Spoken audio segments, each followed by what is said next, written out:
जय श्री गणेश। नवरात्रि के शुभ अवसर पर आप सभी को नवरात्रि की ढेर सारी शुभकामनाएं। माता आपके घर में, आपके जीवन में ढेर सारी खुशहाली, आनंद, सुख, समृद्धि और आपकी हर इच्छा पूर्ण करे। आइए नवरात्रि के पहले दिन माता शैलपुत्री की व्रत कथा को सुनते हैं। नवरात्रि के पहले दिन की पौराणिक कथा के अनुसार एक बार राजा दक्ष प्रजापति के आगमन पर वहां मौजूद सभी लोग उनके स्वागत में खड़े हुए, लेकिन भगवान शंकर अपने स्थान से नहीं उठे। राजा दक्ष को भगवान शिव की ये बात अच्छी नहीं लगी और उन्होंने इसे अपना अपमान के रूप में लिया।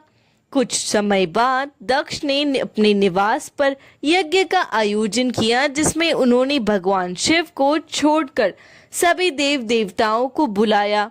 ऐसा उन्होंने अपना अपमान का बदला लेने के लिए किया था।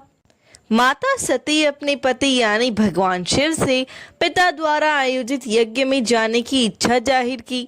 सती के आग्रह पर भगवान शंकर ने उन्हें जाने दिया। जब सती यज्ञ में पहुंची तो केवल उनकी मां से ही उन्हें स्नेह मिला। अपनी बहनों की बातें व्यंग और उपहास से भरी प्रतीत हुई। सती के पिता दक्ष ने भरे यज्ञ में भगवान शंकर के बारे में अपमानजनक बातें कही। सती ने जब अपने पिता के मुख से अपने पति के लिए अपमानजनक बातें सुनी तो वह सहन न कर सकी और यज्ञ वेदी में कूदकर अपने प्राण त्याग दिए। कहते हैं कि इसके बाद सती का अगला जन्म शैलराज हिमालय की पुत्री के रूप में हुआ और वे शैलपुत्री कहलाई। कहते हैं शैलपुत्री का विवाह भी भगवान शिव से हुआ है और वह भगवान शंकर की अर्धांगिनी बनी और इनका महत्व शक्ति अनंत रूप में माना जाता है। माता शैलपुत्री का स्वरूप बेहद शांत और सरल है। माता की एक हाथ में त्रिशूल और दूसरे हाथ में कमल शोभा दे रहा है। माँ अपने नंदी नामक बैल पर सवार होकर संपूर्ण हिमालय पर विराजमान है। इसीलिए माता शैलपुत्री को वृषोरूढ़ा और उमा के नाम से भी जाना जाता है। यह वृषभ वाहन शिवा का ही स्वरूप है और शैलपुत्री समस्त वन्य जीव जंतुओं की रक्षक भी है। माता शैलपुत्री ने घोर तपस्या करके ही भगवान शिव को प्रसन्न किया था। शैलपुत्री के अधीन वे समस्त भक्त गण आते हैं जो योग, साधना, तप और अनुष्ठान के लिए पर्वतराज हिमालय की शरण लेते हैं। माँ अपने भक्तों की हमेशा मनोकामना पूरी करती है और साधक का मूलाधार चक्र जागृत होने में सहायता मिलती है।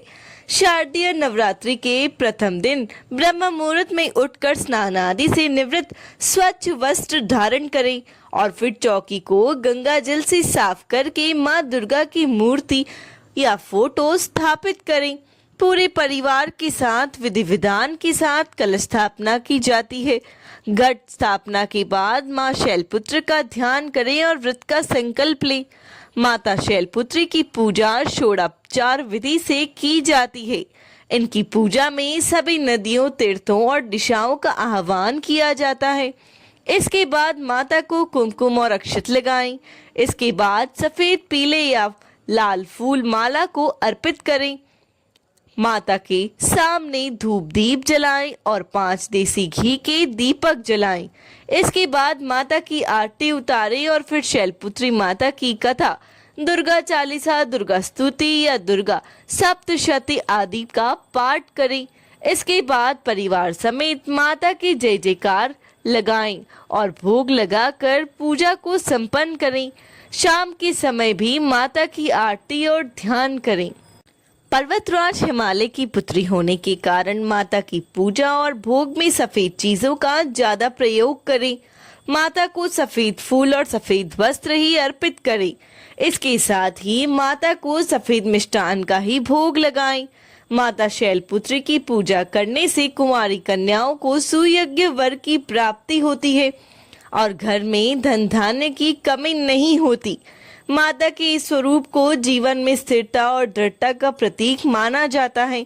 शैल का अर्थ होता है पत्थर और पत्थर को सदैव अडिग माना जाता है। माता शैलपुत्री की जय। कल हम माता ब्रह्मचारी का रूप का वर्णन सुनेंगे। जय माता दी।